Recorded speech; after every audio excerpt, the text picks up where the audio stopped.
In the ancient land of Uz, where the sun cast long shadows over rolling hills and vast plains, there lived a man named Job. He was a figure of immense prosperity and unwavering devotion. A man blessed beyond measure with 10 children, sprawling herds of livestock, and a reputation for being blameless and upright. His days began not with the counting of his wealth, but with acts of piety, offering sacrifices on behalf of his children, fearing that they might have sinned in their hearts. The landscape of his life was one of serene abundance, a perfect portrait of divine favor, seemingly unshakable in its foundations. But beyond the veil of the mortal world, in the celestial court, a profound challenge was set to unfold. As the heavenly beings presented themselves before the Lord, God singled out his faithful servant, asking Satan, "Have you considered my servant Job? There is no one on earth like him. He is blameless and upright, a man who fears God and shuns evil." Satan, the eternal accuser, countered with a cynical question. He suggested that Job's righteousness was merely a product of his prosperity. "Does Job fear God for nothing?" he retorted. "Stretch out your hand and strike everything he has, and he will surely curse you to your face." Confident in Job's integrity, God granted Satan permission to test him, with one crucial limitation: Job's own person was not to be harmed. The test began with breathtaking and brutal speed. A series of messengers, each a harbinger of ruin, descended upon Job's peaceful existence. The first reported that his oxen and donkeys had been stolen and the servants slain. Before he could finish, another arrived with news that fire from the heavens had consumed his sheep and their shepherds. A third followed, declaring that his camels had been carried off in a raid. The final blow, however, was the most devastating.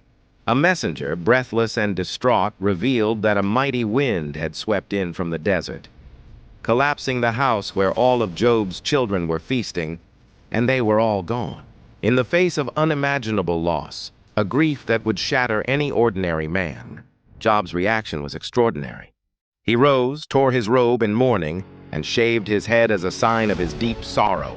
Yet instead of cursing his fate, he fell to the ground not in despair, but in worship. Through his anguish, he uttered the now immortal words, "Naked I came from my mother's womb, and naked I will depart.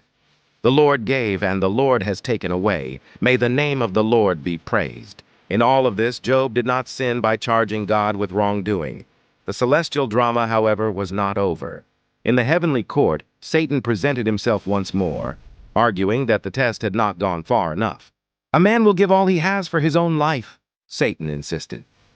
"But now stretch out your hand and strike his flesh and bones, and he will surely curse you to your face."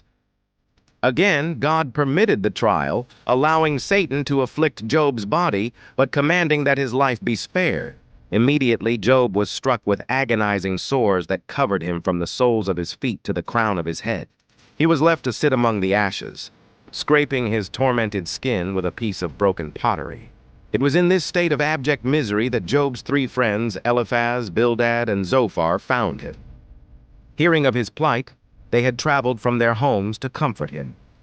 When they saw him from a distance, he was so disfigured by suffering that they could barely recognize him. Overcome with shared sorrow, they wept aloud, tore their robes, and sprinkled dust on their heads. They then sat on the ground with him for 7 days and 7 nights.